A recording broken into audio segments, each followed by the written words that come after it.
And welcome back. In this video, I'm going to be working on trying to close out both the left and right fuel tanks. There's probably going to be maybe one or two more videos after this to show the results and some of the processes I went through to make corrections. But this video is going to be closing out the left tank, which is what I have in the cradle here.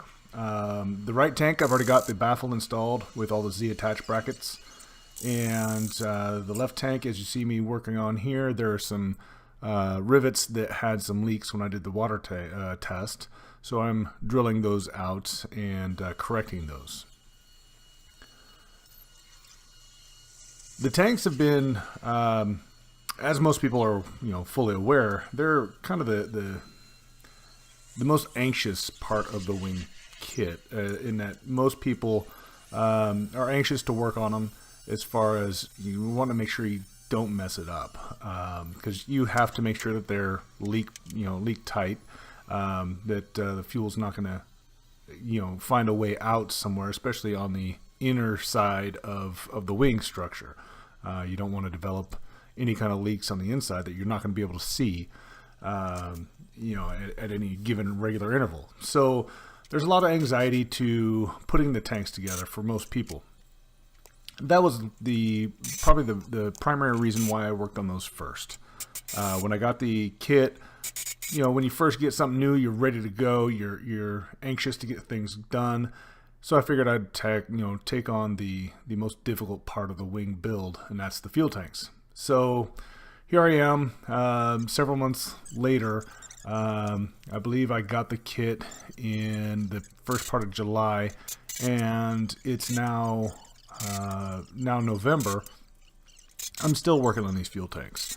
Now, given I've built a good portion of the right wing alongside all of this, but these fuel tanks take a while to get done. So what I'm doing here is closing everything out.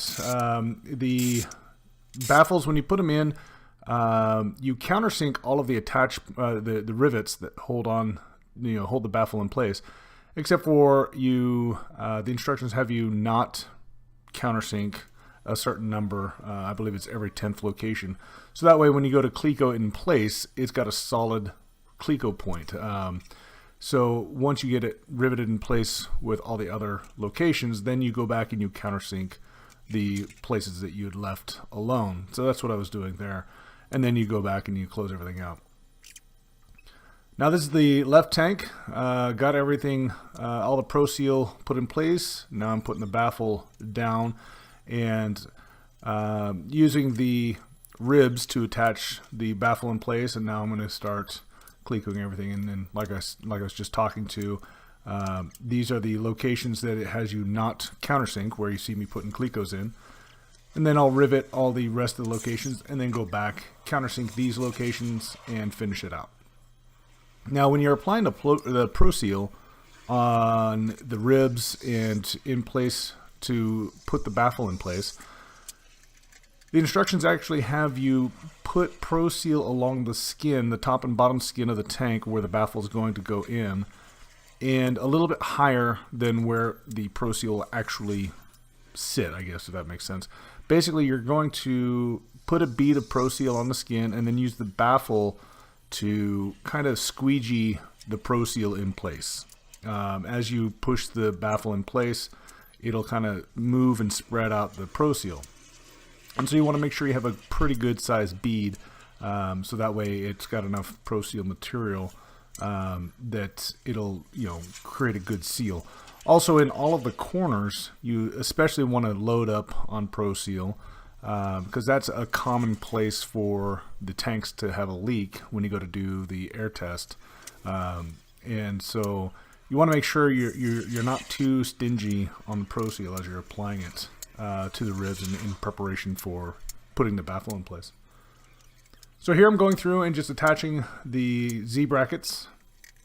I laid down a layer of Pro Seal over the holes where the Z brackets will attach to through the rear baffle to the ribs, and then the blind rivets that you're using are the solid blind rivets. In other words, it doesn't have the typical hole in the bottom side of it. It's basically a can, so to say, with the shaft sticking out of it, and it's a solid rivet to make sure that there's no path for the fuel to leak out. But I also went behind and put a dab of Pro Seal on the top of each rivet once I was done as well, just as an extra precautionary step to minimize the chances of fuel getting out.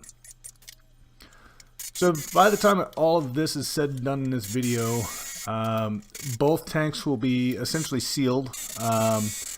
I still have yet to put in the fittings. Those actually created a bit of a problem, and I'll talk to that in the next video. But for all intents and purposes, the tanks, both left and right, are now closed up.